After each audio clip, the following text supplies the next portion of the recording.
No issue today will play a bigger part in shaping the world of tomorrow like the Russian-Ukraine war. No issue today is as divisive and stirs so much emotions like the Russian-Ukraine war. No issue gets as much media coverage, and yet intelligent people cannot agree on the basic facts. Why did Russia invade Ukraine? Is Putin's aim to conquer Ukraine and rebuild the Russian Empire? Why was NATO so keen on expansion when so many experts had warned of the risk? Why is the Russian advance in the war so slow? Why hasn't the Russian Air Force, the second largest in the world, played a bigger role? How is the Ukrainian counteroffensive really going?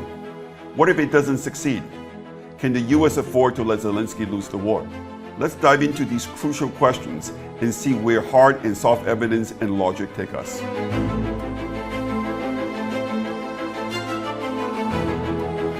Hello, everybody. I am very, very honored today to be joined by Steve Myers to talk about the Russian-Ukraine war. Steve has a very interesting background, a degree in mathematics from Stanford. He's a two-time US Air Force veteran. Okay, he's a very successful four-time CEO and a serial entrepreneur. He served 3 terms on the US Department of State Advisory Committee on International Economic Policy. And interestingly, Steve was the first American since Charles Lindbergh to pilot an aircraft into the Russian Kamchatka Peninsula, where he formed one of the first post-Soviet joint ventures in the Russian Far East. And by the way, if you want to check out, his experience in the post-Soviet Russia, basically you can get his book called Crosswinds Adventure and Entrepreneurship in the Russian Far East. So, Steve, it's such a pleasure having you on the show. Thank you very much for joining us today. Pleasure to join you, David.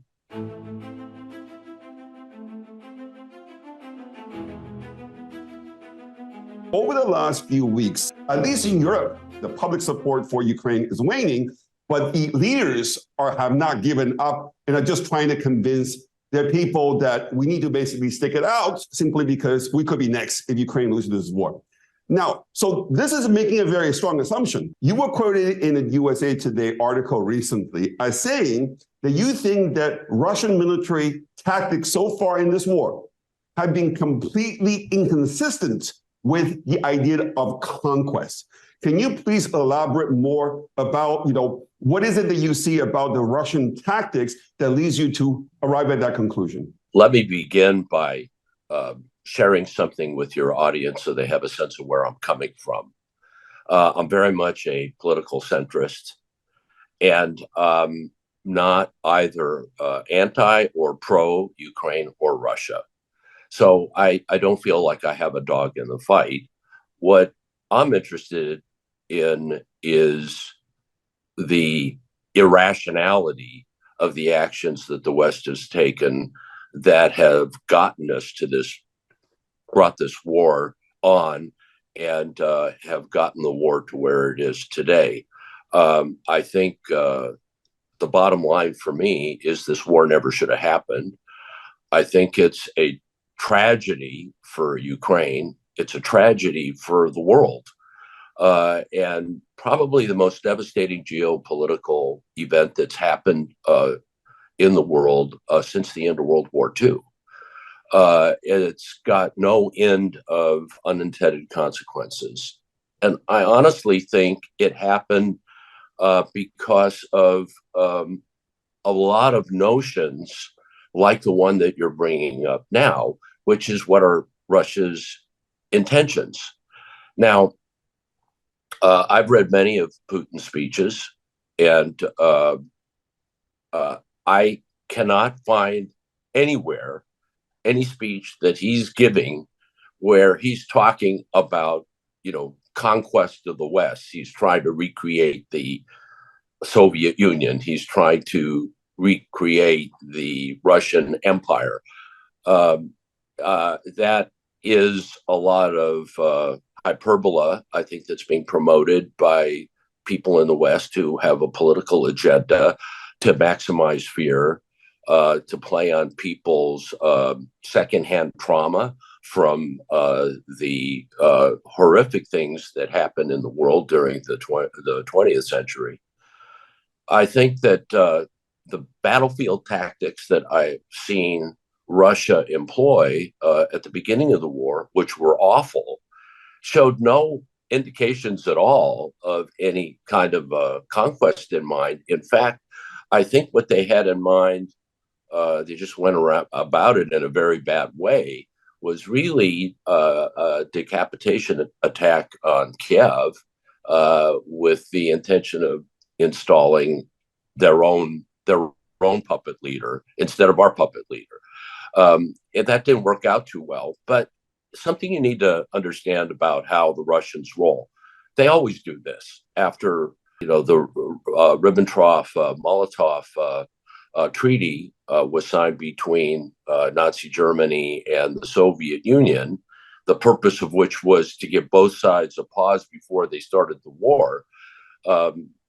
Stalin discovered that the German war plan was actually to occupy a strip of land opposite what was then Leningrad and now St. Petersburg, and we're going to use an artillery barrage to destroy the city. Well, he needed that strip of land, which happened to be in Finland, so he called up the Finnish king and very politely asked if they might not work a trade, and they give them a good exchange on land if they could just have the strip of land. And the Finnish king, he was having none of it. And so they started a war. And it started off like all Russian wars. They started losing.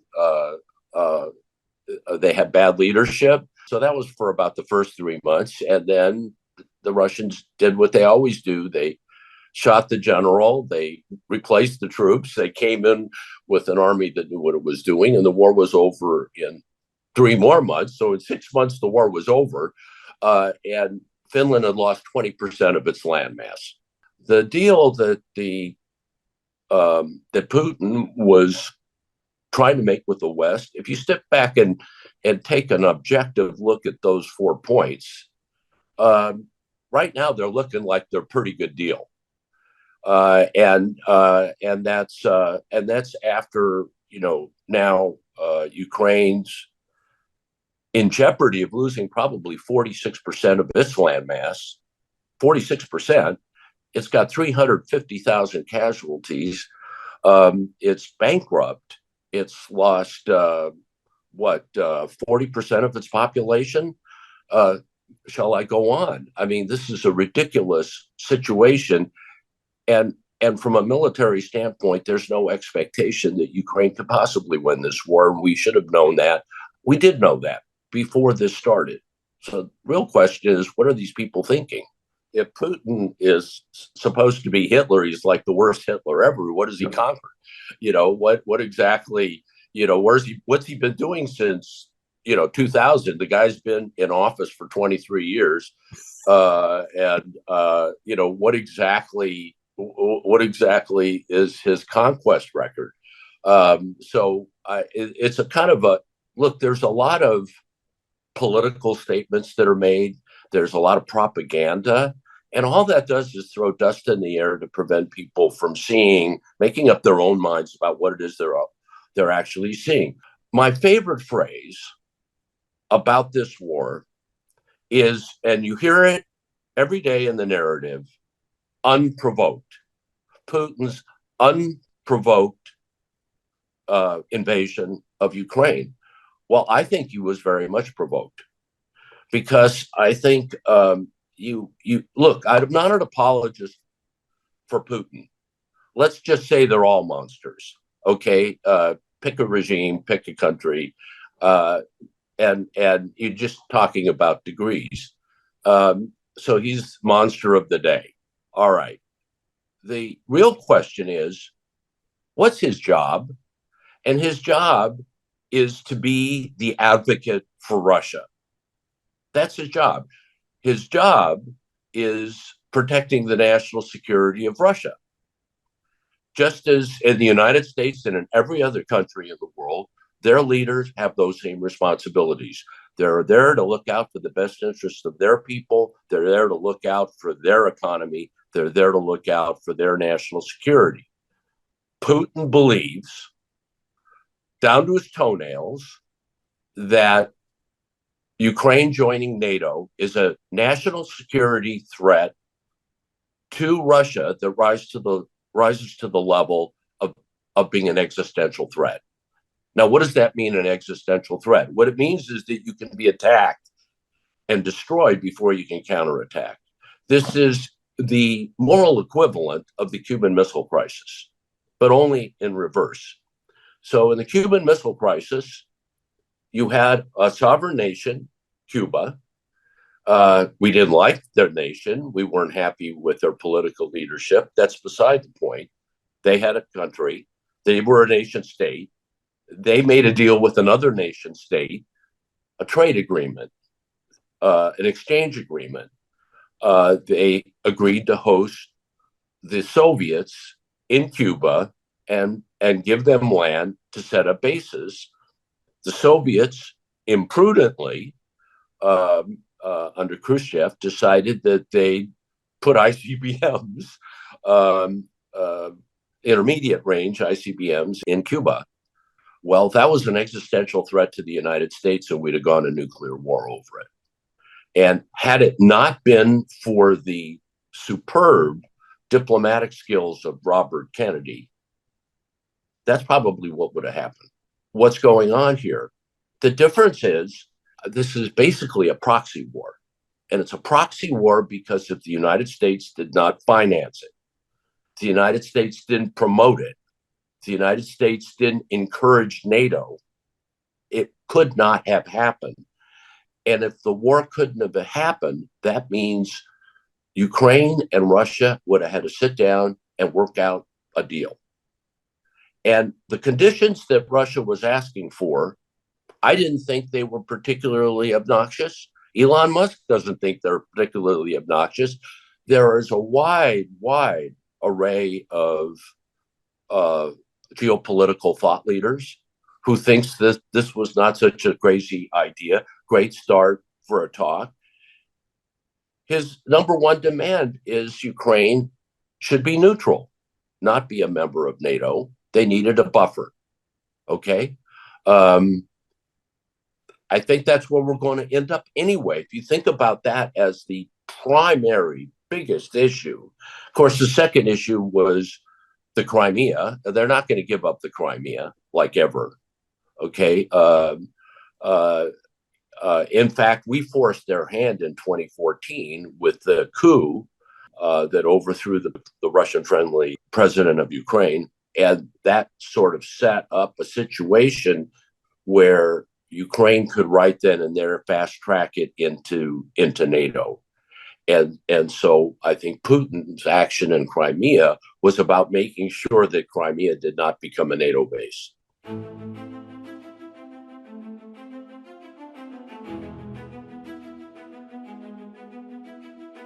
This started already with George Kennan. And the guy basically said that, he was completely against, essentially NATO enlargement, call it the most fateful era of U.S. policy in the entire post-Cold War era. You've got political scientists like John Mersheimer, who holds the West responsible for the Ukraine crisis, and we've been predicted already back in 2014 that NATO enlargement will lead to war between Russia and NATO. So from that point of view, it's not like the Americans didn't see this coming. I mean, there were a lot of prominent Americans who were warning, U.S. administrations of the risk of going down this path. Yet that didn't seem to stop people from, Clinton and onwards to basically encourage NATO enlargement. In fact, the story has it that, Putin wanted to join and it was told to basically get lost. What was the motivation for Washington to insist on, NATO enlargement, especially given NATO was created to basically, to counter the Soviet Union. And the Soviet Union is no more. In Russia, we said before, it doesn't pose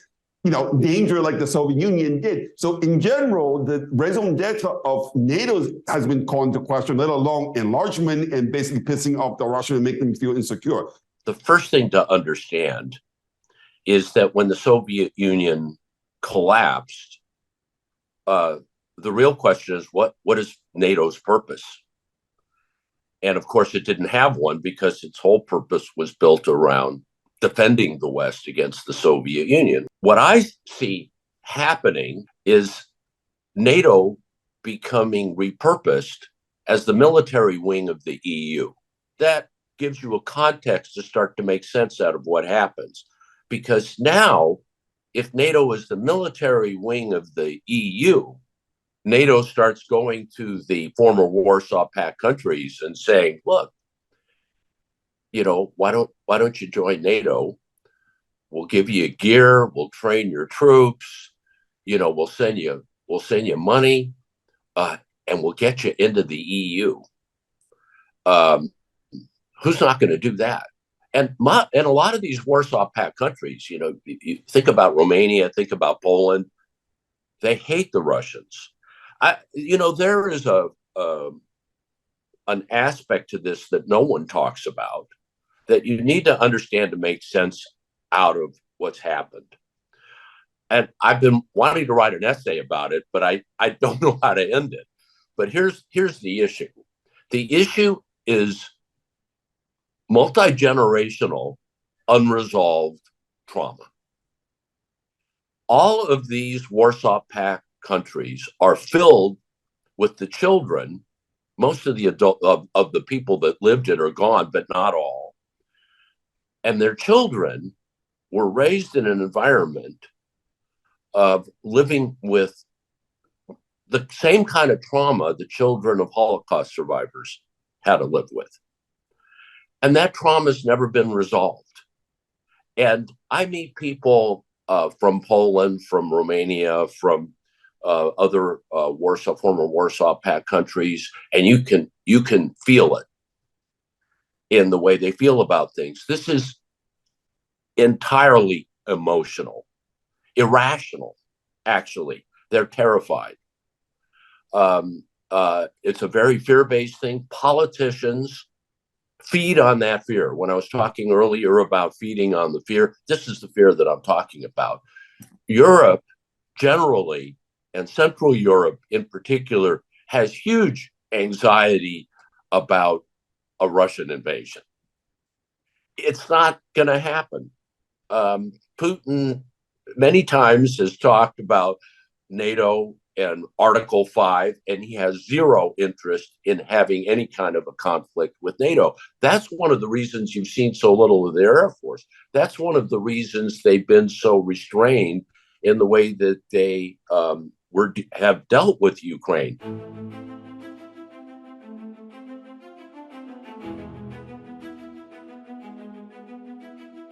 The question really, in my mind, that we have to resolve is, what took the Russians so long? Why were they so stuck? Is it because, basically that they were not up to the task, or that they had to learn from their mistake, like you said, Finland in the past? Or is it possible, as you were saying before, the Russians showed great restraint? They didn't want to kill civilians. They didn't want to kill too many, Ukrainians. So therefore, they didn't basically unleash their full force. Putin is trying to walk a very tight line between not being so aggressive as to actually provoke a more aggressive counter-response from the West, and not being ineffective.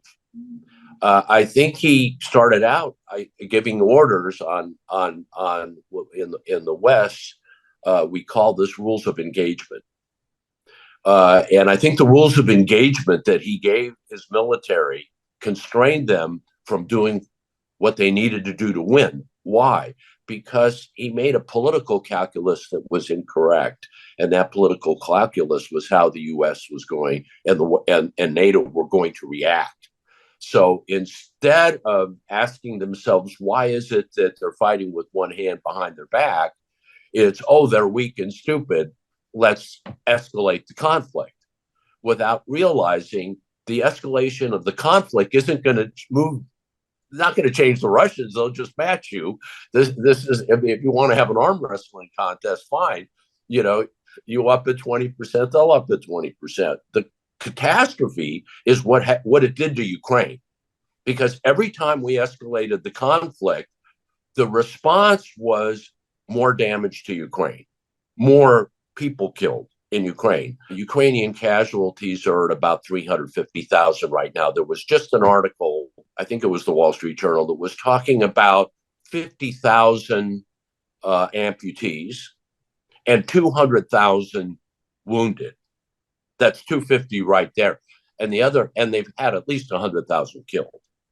on top of that. Now, that is a very interesting number, 350,000. And what's interesting about it is it's the number of Americans killed in all of World War II. And we're talking about 350,000 Ukrainian casualties in 18 months. That's a crime against humanity. That's a tragedy that never should have happened. I bleed for them. I can't tell you how sad I am for them to have been placed in this position. This is incompetence. This is malfeasance to create a war environment in which there are going to be so many people caught in the crossfire. One thing you see about politicians the world over, once they take a position, they never apologize. They never admit they're wrong. You know, the best you can hope for is they'll just stop talking about it. That's kind of our situation here. I was at the Aspen Security Forum in July because I knew that Blinken was going to be there and a lot of the other Biden administration luminaries were going to be there. And I wanted to hear in an unfiltered environment, you know, whatever it is they would have to say, hoping to shed some light on what they really think about all of this. And all I got was the same narrative I could have gotten, you know, on TV. They're saying their script, Russia lost this war before it started.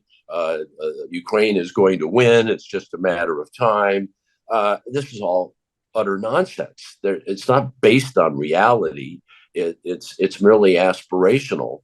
But people are dying over this political calculus. I think Putin's big mistake was in making assumptions about the rationality of these political decisions being made by Western leaders.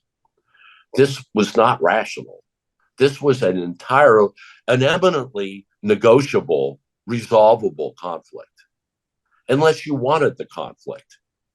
And they appear to have wanted the conflict. And that's why, I thought it was very interesting in Vilnius that they end up saying, no, Ukraine, you can't join NATO now. No, you'll have to go through our process. We've got a few hoops for you. Unspecified conditions will have to be met before you can join NATO. Let's translate that into English.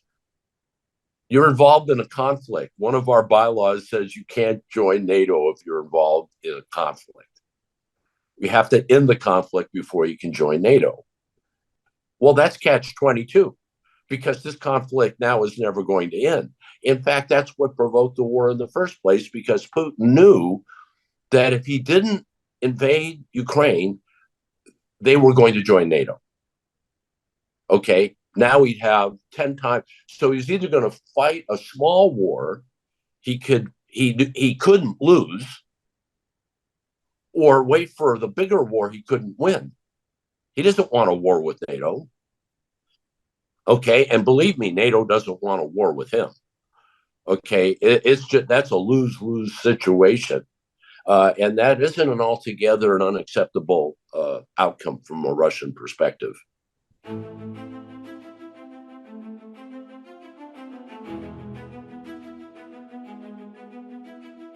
The Russians have created a 900-mile line of defensive fortifications, looks like a reverse C, generally following the Dnieper River, all the way from Belarus down to Kherson.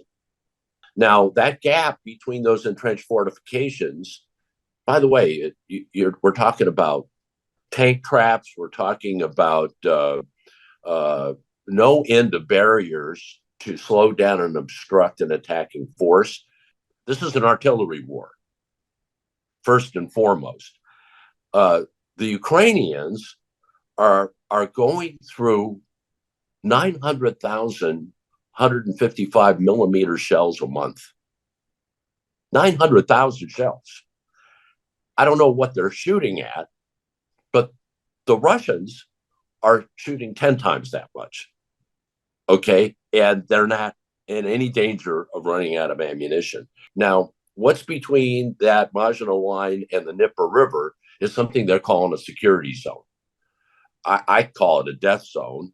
It's filled with mines, okay, overhead surveillance, more tank traps, more kinds of anti-personnel things. It's just a nightmare. And that's what stalled the Ukrainian counteroffensive in June and July. They can't get through that at all. They've lost all the equipment that they've tried to send, the troops that they've tried to send. They've had to back out completely of doing that. And now they're reduced to what are nothing more than tactical pinpricks. They're forcing the Ukrainians to be on the offense to try and recapture land that they can't recapture while being on the defense. And that turns us into a war of attrition, into a war of sustainability. They're not going anywhere. This is going to be going on for decades.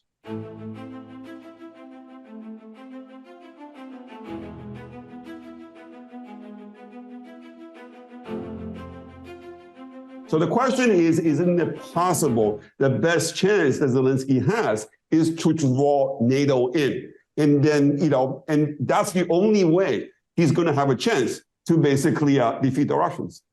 And well, NATO's not. NATO's not going to do that. Okay, so there isn't any chance in the world that NATO is going to allow themselves to get sucked into this conflict, and Putin is not going to do anything foolish, as Prigozhin might have suggested, that would give NATO good cause to do so. There's factions within NATO. They're much more aggressive about this than some of the other countries who, Turkey, for example, has been, hoping to play a role in finding a resolution to the conflict, preventing it from happening in the first place. I think what happened is everybody played each other. I think Zelensky was playing NATO. NATO was playing Zelensky. Biden was playing both. Zelensky's not a villain here. I think he's a brave and courageous leader, and is a symbol for his country. I blame Blinken. I blame Biden. Okay, they're the ones that were blowing in his ear, offering him all kinds of goodies. Which he interpreted, he took seriously. You hear a guy like Biden tell you that he has your back, and you're gonna win. We're totally behind you. Well, that's political claptrap. I find these F-16s to be an interesting topic. That now we're going to send F-16s. Seriously, what do you think F-16s are going to do in Ukraine? I mean, exactly. Tell me about the battle plan for employing F-16s in Ukraine. Because I think what's going to happen is those F-16s are never going to show up, number one. And number two, if they did show up, it'd be a disaster for the United States, because the Russians are going to shoot those F-16s down. We're talking 900 miles of defenses. We're talking S-400 batteries hidden in all kinds of places and not hidden, okay, designed to, entrap you by confusing you about what their counter tactics are going to be on a strike. They're going to get shot down. But even if you had them, you couldn't take out those fortifications. We're going to the election year next year, okay? And, Biden's approval rating is at 42%, okay? Despite the fact the economy is doing okay, there's no doubt that, you now have a growing contingency on the Republican side that's becoming increasingly vocal against the war. On the left, I don't tell you Robert Kennedy Jr. is against the war, because at the end of the day, this is about a political calculus. I mean, for the Democratic Party, for people like Blinken, Newland and Biden and so on and so forth, who got us into this basically war.